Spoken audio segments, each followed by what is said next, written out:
نستغفره ونؤمن به ونتوكل عليه ونعوذ بالله من شرور أنفسنا ومن سيئات أعمالنا من يهده الله فلا مضل له ومن يضلله فلا هادي له وأشهد أن لا إله إلا الله وحده لا شريك له شهادة تكون للنجاة وسيلة ولرفع الدرجات كفيلا وأشهد أن محمدا عبده ورسوله أما بعد فإن خير الحديث كتاب الله وخير الهدي هدي محمد صلى الله عليه وسلم وشر الأمور محدثاتها وكل محدثة بدعة وكل بدعة ضلالة وكل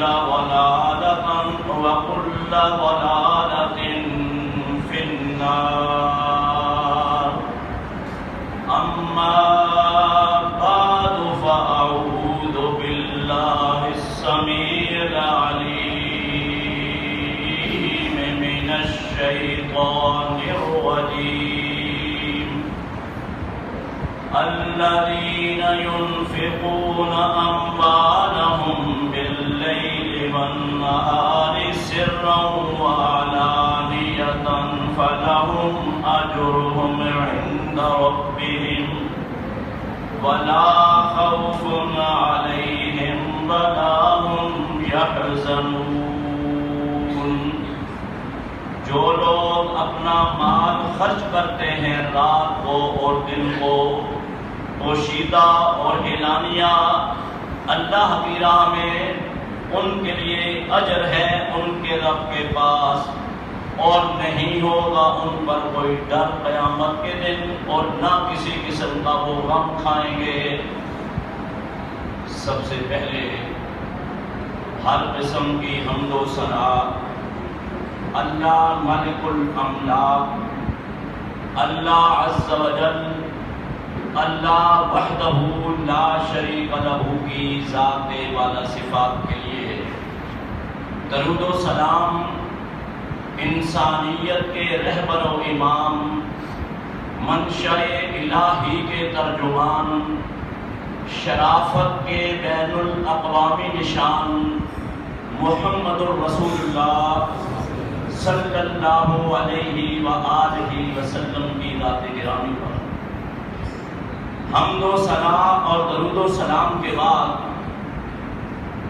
زمانے کی جو کیفیت ہے، لیل و نہار کی، دن رات کی، رب العالمین نے جب سے اس کائنات کو وجود بخشا، اللہ نے 1 سال کے 12 مہینے بنائے. اور سورہ توبہ میں رب العالمین کا فرمان ہے ان عدت الشہور عند اللہ 12 شہرا فی کتاب اللہ، کہ اللہ کی کتاب کے مطابق مہینوں کی تعداد 12 رکھی گئی. یوم خلق السماوات والارض، جس دن سے اللہ نے زمین و آسمان کو بنایا. اور یہ جو 12 مہینے ہیں، رمضان المبارک کا مہینہ ان 12 مہینوں کی جان ہے۔ اگر ہم ان مہینوں کو جسم اور وزن کرا دیں تو رمضان اس کی روح ہے، اور روح کے بغیر کوئی جسم کسی قسم کا کوئی کام نہیں کر سکتا، حرکت نہیں کر سکتا، سوچ و بچار نہیں کر سکتا، اور نہ کوئی فعال کردار ادا کر سکتا ہے، بلکہ وہ جسم اتنا بیکار ہے کہ وہ کروٹ لینے کے لیے بھی دوسروں کا محتاج ہے۔ اور اس رمضان کے متعلق سرکار دو عالم صلی اللہ علیہ وسلم نے فرمایا، لو یعلم العباد ما فی رمضان لتمنت امتی ان تکون السنۃ کلھا رمضان، کہ اگر اللہ کے بندے رمضان کے اندر اللہ کی نازل ہونے والی برکات کو، نیکیوں کے ثمرات کو، رب کے انوار و تجلیات کو جان اور پہچان لے، تو وہ یہ امید کرے اللہ سے، اس تمنا کا اظہار کرے کہ اللہ سارے سال کو رمضان ہی بنا دے۔ اور رمضان المبارک برکتوں کا ایک ذخیرہ اس لیے بھی ہے کہ بہت سی عبادتیں اس میں جمع ہو جاتی ہیں، جسمانی عبادت، مالی عبادت اور تلاوت قرآن کی عبادت۔ اور یہ جو عبادتیں ہیں ان میں بعض وہ ہیں جن میں انسان کو اللہ نے ممتاز رکھا اور منفرد رکھا، اور حدیث پاک میں آیا، رسول اکرم صلی اللہ علیہ وسلم نے فرمایا،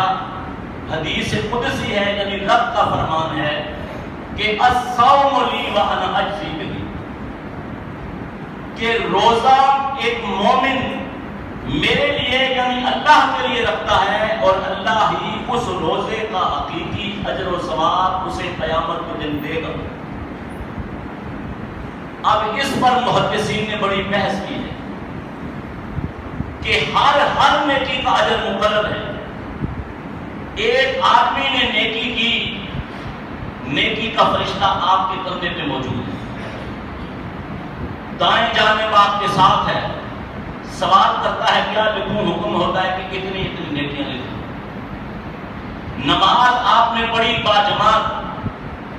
27 نمازوں کا ثواب ہے، لیکن تب جب آپ کی نماز میں صحیح خشوع اور خضوع ہو، آپ کا دل نماز میں لگا ہوا ہو، آپ کا دماغ حاضر ہو، آپ کے سجدے سنت کے مطابق ہو، آپ کا رکوع سنت کے مطابق ہو، آپ کا تشہد سنت کے مطابق ہو، آپ کا قیام سنت کے مطابق ہو، اور جو دعائیں اللہ کے رسول صلی اللہ علیہ وسلم نے ہمیں بتا دی، ہمیں سکھا دی، ہمیں سمجھا دی، اس طرح ہم پڑھیں اور ان کی روح تک اور ان کے اصل اثرات تک بھی ہم پہنچیں۔ اور جب بھی کوئی کمی کوتاہی آئے گی تو یہ جو ریشو ہے ثواب کا، یہ نیچے چلا جاتا ہے۔